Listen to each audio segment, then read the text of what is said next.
नमस्कार. महाराष्ट्रातील विविध क्षेत्रातील बातम्या झटपट आपल्या मोबाईलवर पाहण्यासाठी लगेचच सबस्क्राइब करा राष्ट्रशक्ती लाईव्ह न्यूज आणि सोबत बेल आयकॉन प्रेस करायला विसरू नका.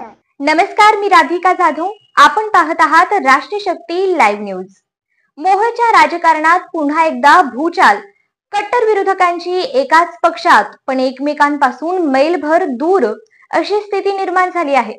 राष्ट्रवादी काँग्रेसने मोहोळचे जुने विरोधक उमेश पाटील यांची सोलापूर जिल्हाध्यक्षपदी नियुक्ती केली आहे आणि या नियुक्तीवर कट्टर प्रतिस्पर्धी मोहोळचे माजी आमदार राजन पाटील यांनी फक्त 2 शब्दात प्रतिक्रिया दिली, नो कॉमेंट. या 2 शब्दांमागे किती भावनांचा विस्फोट दडलेला आहे हे जाणकार जाणतात. एकाच तालुक्यातले, एकाच पक्षातले पण एकमेकांचे धुरकट विरोधक राजन पाटील आणि उमेश पाटील यांच्यातला वाद अगदी सार्वजनिक पातळीवर तुटून पडणाऱ्या भाषेत झळकला आहे.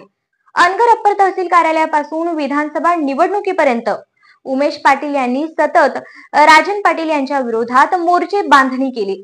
त्यावेळी उमेश पाटील राष्ट्रवादीत नव्हते, मात्र तेव्हा देखील म्हणत होते, मी अजितदादांच्या नेतृत्वावर विश्वास ठेवतो. 2021 मध्ये राष्ट्रवादी काँग्रेसची जागा असलेला मोहोळ मतदारसंघ 2024 मध्ये गमवावा लागला. त्यामागे उमेश पाटील व इतरांच्या विरोधात्मक भूमिकेचा मोठा वाटा असल्याची चर्चा होती. तरीही 5 फेब्रुवारी 2025 रोजी उमेश पाटील यांनी पुन्हा एकदा राष्ट्रवादीत प्रवेश केला आणि अवघ्या 5 महिन्यात त्यांना जिल्हाध्यक्ष पद बहाल केलं गेलं. आता प्रश्न असा, निष्ठावंतांची किंमत उरली आहे का, की विरोधकांनीच आपल्याला पुरस्कार मिळतात? राजन पाटील यांनी अनेक ऑफर्स नाकारत पक्षात राहणं पसंत केलं, पण त्यांच्यावर संधी न येता विरोधकाला जिल्हाध्यक्ष पद मिळणं यामुळे त्यांच्या समर्थकांमध्ये तीव्र नाराजी आहे.